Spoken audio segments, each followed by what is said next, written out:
जय गुरु जी संगत जी। गुरु जी के चरणों में कोटि कोटि प्रणाम और गुरु जी की प्यारी संगत को मेरी तरफ से प्यार भरी नमस्कार। संगत जी, वीडियो को लाइक कर लीजिए, चैनल को सब्सक्राइब कर लीजिए और बेल आइकन के बटन को भी प्रेस कर दीजिए ताकि आने वाले हर सत्संग की नोटिफिकेशन आपको मिल सके।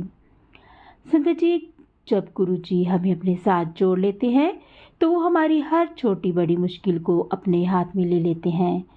चाहे वह आर्थिक समस्या हो, स्वास्थ्य से जुड़ी दिक्कत हो या फिर मानसिक तनाव, गुरुजी हर स्तर पर हमारे जीवन को सुधारने का काम करते हैं। वे हमारे दुश्मनों से हमें बचाते हैं, हमारे रास्ते की सभी रुकावटें दूर करते हैं और हमें ऐसे आशीर्वाद देते हैं कि हमारी सभी चिंताएं दूर हो जाती हैं। गुरुजी हमारे कर्मों को सही दिशा में मोड़ते हैं और हमें सच्चे मार्ग पर चलने की प्रेरणा देते हैं। जब हम गुरुजी के साथ होते हैं तो वो हमें असीम प्रेम और सुरक्षा का एहसास कराते हैं, जिससे हम जीवन की किसी भी कठिनाई का सामना कर सकें। संगत जी, आज का जो सत्संग है वो हमें आंटी जी ने अपनी आवाज़ में रिकॉर्ड करके भेजा है, तो चलिए सुनते हैं आंटी जी का सत्संग। संगत जी, ये मेरा पहला सत्संग है और मैं अपना शुकराना गुरु जी के मंत्र जाप तो शुरू करांगी। जय गुरु जी, शुकराना गुरु जी। ओम नमः शिवाय, शिव जी सदा सहाय। ओम नमः शिवाय, गुरु जी सदा सहाय। संगत जी, ਮੈਨੂੰ ਗੁਰੂ ਜੀ ਨੇ ਆਪਣੇ ਚਰਨਾਂ ਦੇ ਨਾਲ ਜੁਲਾਈ 2024 ਤੋਂ ਜੋੜਿਆ ਸੀ ਅਤੇ ਮੈਨੂੰ ਇਸ ਤੋਂ ਪਹਿਲਾਂ ਮੇਰੀ ਭਾਣਜੀ ਨੇ ਗੁਰੂ ਜੀ ਬਾਰੇ ਦੱਸਿਆ ਸੀ। ਉਸ ਤੋਂ ਬਾਅਦ ਹੀ मैं गुरु जी ਦੇ ਨਾਲ जुड़ी हाँ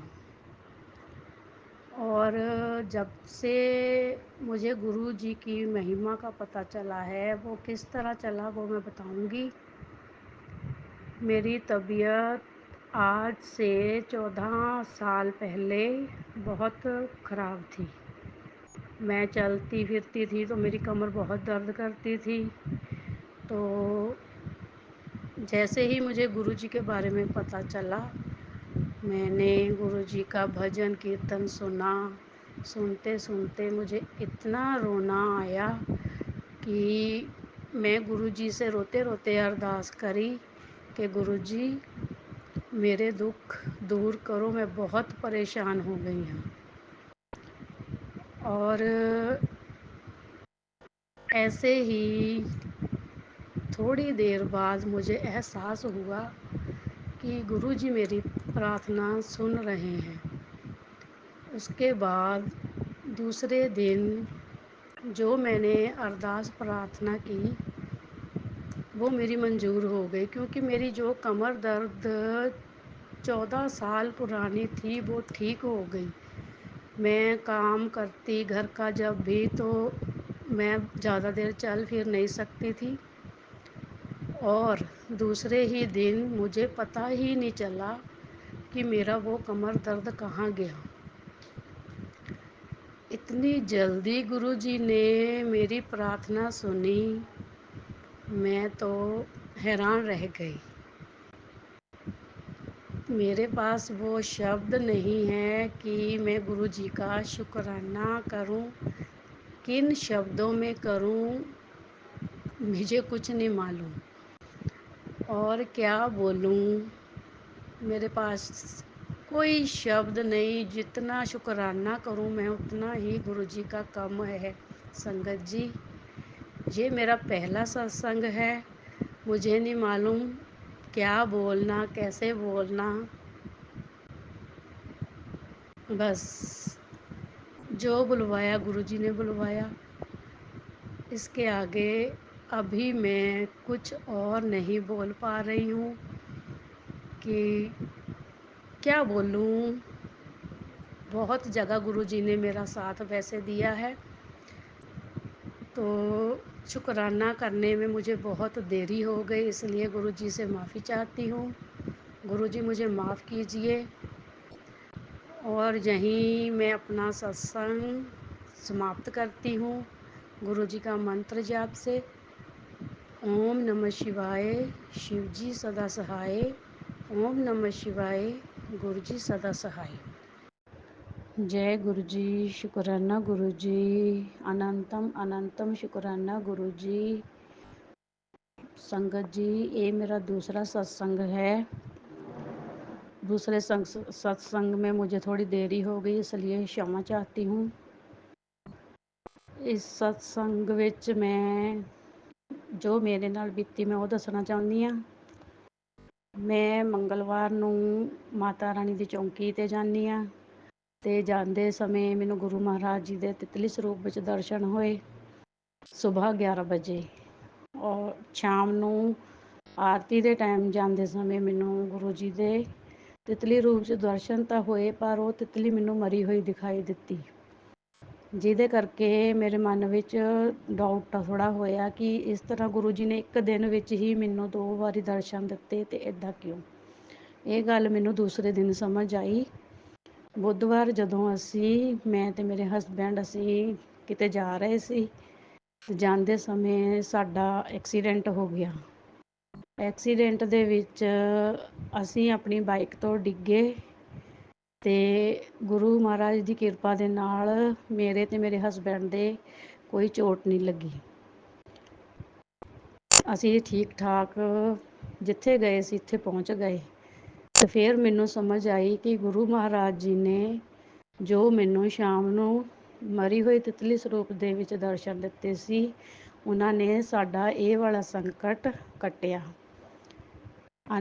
ਸ਼ੁਕਰਾਨਾ ਗੁਰੂ ਜੀ, ਬਹੁਤ ਬਹੁਤ ਸ਼ੁਕਰਾਨਾ ਕਿ ਤੁਸੀਂ ਸਾਡਾ ਐਡਾ ਵੱਡਾ ਬਚਾਅ ਕੀਤਾ ਅਤੇ ਸਾਡੇ ਮਾੜੀ ਵੀ ਚੋਟ ਨਹੀਂ ਲੱਗਣ ਦਿੱਤੀ।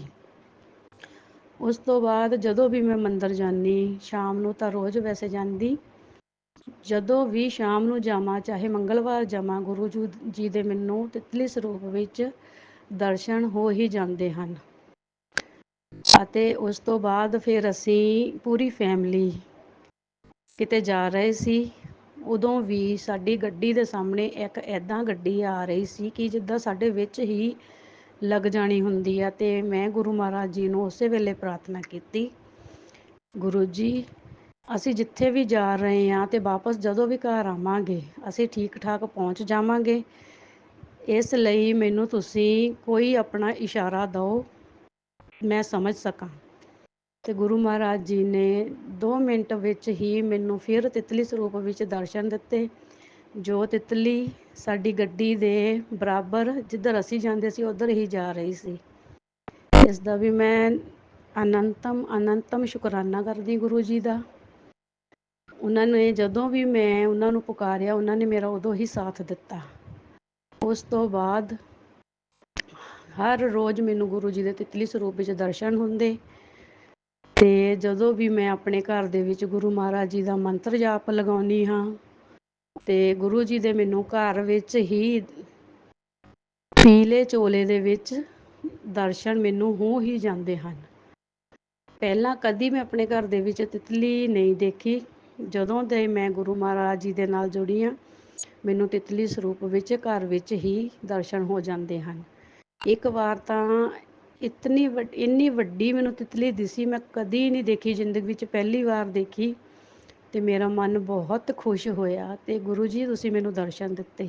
ਅਤੇ ਮਨ ਵਿੱਚ ਮੈਂ ਫਿਰ ਇਹ ਵਿਚਾਰ ਕੀਤੀ, ਗੁਰੂ ਜੀ ਜੇਕਰ ਤੁਸੀਂ ਮੈਨੂੰ ਦਰਸ਼ਨ ਦਿੱਤੇ ਤਾਂ ਮੈਨੂੰ ਯਕੀਨ ਦਿਵਾਉਣ ਵਾਸਤੇ ਇੱਕ ਵਾਰ ਫਿਰ ਦਰਸ਼ਨ ਦਿਓ। ਤਾਂ ਸੰਗਤ ਜੀ ਯਕੀਨ ਮੰਨਿਓ, ਗੁਰੂ ਜੀ ਨੇ ਫਿਰ ਮੈਨੂੰ 10 ਮਿੰਟ ਦੇ ਵਿੱਚ ਦੁਬਾਰਾ ਫਿਰ ਦਰਸ਼ਨ ਦੇ ਦਿੱਤੇ। ਅਤੇ ਗੁਰੂ ਜੀ ਦਾ ਮੈਂ ਬਹੁਤ ਬਹੁਤ ਸ਼ੁਕਰਾਨਾ ਕਰਦੀ ਹਾਂ। ਇਸੇ ਤਰ੍ਹਾਂ ਪੂਰੇ ਪਰਿਵਾਰ ਦੇ ਉੱਤੇ, ਆਪਣੇ ਪੂਰੇ ਪਰਿਵਾਰ ਦੇ ਉੱਤੇ, ਆਪਣੀ ਇਸ ਬੱਚੀ ਦੇ ਉੱਤੇ ਆਪਣੀ ਬਲੈਸਿੰਗ ਇਸੇ ਤਰ੍ਹਾਂ ਰੱਖਿਓ। ਸੰਗਤ ਜੀ, ਸਤਸੰਗ ਕਿਵੇਂ ਬੋਲਣਾ ਕਿਵੇਂ ਨਹੀਂ ਮੈਨੂੰ ਤਾਂ ਪਤਾ ਨਹੀਂ, ਪਰ ਮੇਰੇ ਜੋ ਮਾਈਂਡ ਵਿੱਚ ਆ ਰਿਹਾ, ਜੋ ਗੁਰੂ ਜੀ ਮੇਰੇ ਮਾਈਂਡ ਵਿੱਚ ਲਿਆ ਰਹੇ, ਮੈਂ ਉਹ ਬੋਲ ਰਹੀ ਹਾਂ ਉਹਨਾਂ ਦੇ ਸਰੂਪ ਦੇ ਸਾਹਮਣੇ ਬੈਠ ਕੇ। ਅਤੇ ਇਸੇ ਨਾਲ ਹੀ ਮੈਂ ਆਪਣਾ ਸਤਸੰਗ ਇੱਥੇ ਵਿਰਾਮ ਦਿੰਦੀ ਹਾਂ ਗੁਰੂ ਜੀ ਦੇ ਮੰਤਰ ਜਾਪ ਦੇ ਨਾਲ। ਓਮ ਨਮः ਸ਼ਿਵਾਏ, शिवजी सदा सहाय। ओम नमः शिवाय। गुरुजी सदा सहाय। जय गुरुजी, शुक्राना गुरुजी। जय गुरुजी, शुक्राना गुरुजी। जय गुरु जी। संगत जी, अभी आपने आंटी जी के ये 2 सत्संग सुने। अगर आपको ये सत्संग अच्छे लगे हों तो आप इनको लाइक और शेयर ज़रूर कीजिएगा। और अगर आप इस चैनल पर नए हैं तो इस चैनल को सब्सक्राइब ज़रूर कर लीजिएगा। और संगत जी, अगर आप भी ऐसे ही अपना सत्संग संगत में शेयर करना चाहते हैं तो आप हमें डिस्क्रिप्शन में दिए गए व्हाट्सएप नंबर पर अपना सत्संग भेज सकते हैं। हम आपके सत्संग को संगत में शेयर करेंगे। संगत जी, आपसे एक मेरी प्रार्थना है कि आप जब भी सत्संग को रिकॉर्ड करें तो वो बिल्कुल क्लियर होना चाहिए, उसमें किसी भी प्रकार की नॉइस नहीं होनी चाहिए।